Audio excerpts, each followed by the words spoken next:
പോർച്ചുഗലിലുള്ള ഒരു മെക്ഡൊണാൾഡ്സിന്റെ ഔട്ട്ലെറ്റിൽ വർക്ക് ചെയ്തുകൊണ്ടിരിക്കുകയാണ് എഡ്ന. അങ്ങനെ ഇരിക്കുമ്പോൾ വളരെ പാവപ്പെട്ട ചില കുട്ടികൾ ബാക്ക് ഡോറിൽ വന്നിട്ട് മുട്ടും.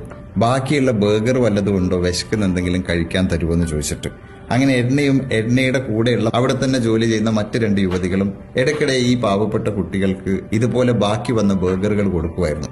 കാലം ഒരുപാട് കടന്നുപോയി. ഒരു നേരത്തെ വിശപ്പടക്കാൻ വേണ്ടിയിട്ട് ബർഗർ ചോദിച്ചു വന്ന ആ കുട്ടികളിൽ ഒരാളിന്ന് ആ രാജ്യത്തെ തന്നെ ഏറ്റവും സമ്പന്നരിൽ ഒരാളായി തീർന്നു.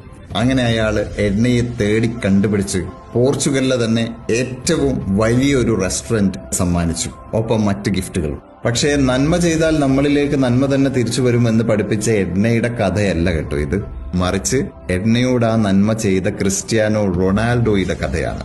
പിയേഴ്സ് മോർഗനുമായിട്ടുള്ള ഒരു ഇന്റർവ്യൂവിനിടയിലാണ് ക്രിസ്ത്യാനോ റൊണാൾഡോ ഈ സംഭവം ലോകത്തോട് വെളിപ്പെടുത്തുന്നത്. അതായത് ദരിദ്രമായ തന്റെ കുട്ടിക്കാലത്ത് വിശപ്പടക്കാൻ ബാക്കി വന്ന ബർഗറുകൾ എടുത്തു കൊടുക്കുമായിരുന്ന ആ പെൺകുട്ടികളെ കുറിച്ച്. അങ്ങനെ ക്രിസ്ത്യാനോ പറയുകയാണ്, അതിനുശേഷം പിന്നീട് ഒരിക്കലും ആ ഗേൾസിനെ എനിക്ക് കണ്ടെത്താൻ കഴിഞ്ഞിട്ടില്ല.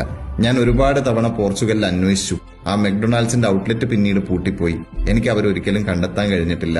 ഞാൻ ഇപ്പോഴും അവരെ അന്വേഷിച്ചുകൊണ്ടിരിക്കുകയാണ്. എനിക്ക് അവരെ എന്റെ വീട്ടിലേക്ക് ഇൻവൈറ്റ് ചെയ്യണം. അവരുടെ കൂടെ എനിക്ക് ഡിന്നർ കഴിക്കണം. ഒരുപക്ഷെ ഈ ഇന്റർവ്യൂയിലൂടെ ആയിരിക്കാം ഞാൻ ഇനി എഡ്നയെ കണ്ടെത്താൻ പോകുന്നത്. അങ്ങനെ ക്രിസ്ത്യാനോ പറഞ്ഞതുപോലെയും ആഗ്രഹിച്ചതുപോലെയും എഡ്നയെ കണ്ടെത്തി. അതിനുശേഷം സംഭവിച്ച കാര്യങ്ങൾ റിവീൽ ചെയ്യുന്നത് ബ്രിട്ടീഷ് ഓൺട്രപ്രണറായ ഫ്രാങ്ക് ഖാലിദാണ്. അദ്ദേഹം ട്വീറ്റിൽ കുറിച്ചത് ഇങ്ങനെയാണ്: ക്രിസ്ത്യാനോ റൊണാൾഡോ അവളെ കണ്ടു, അവളുടെ കയ്യിൽ ചുംബിച്ചു, അവളോട് നന്ദി പറഞ്ഞു.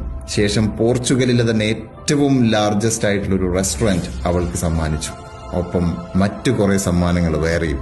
ഈ കഥയിലൂടെ ആക്ച്വലി എഡ്ന പഠിപ്പിക്കുന്നത്, നമ്മൾ ഈ ലോകത്തോട് നന്മ ചെയ്താൽ ആ നന്മ നമ്മളിലേക്ക് തന്നെ തിരിച്ചു വരുമെന്നാണെങ്കിൽ ക്രിസ്ത്യാനോ റൊണാൾഡോ പഠിപ്പിക്കുന്നത് വന്ന വഴി ഒരിക്കലും മറക്കാതിരിക്കുക എന്നതാണ്.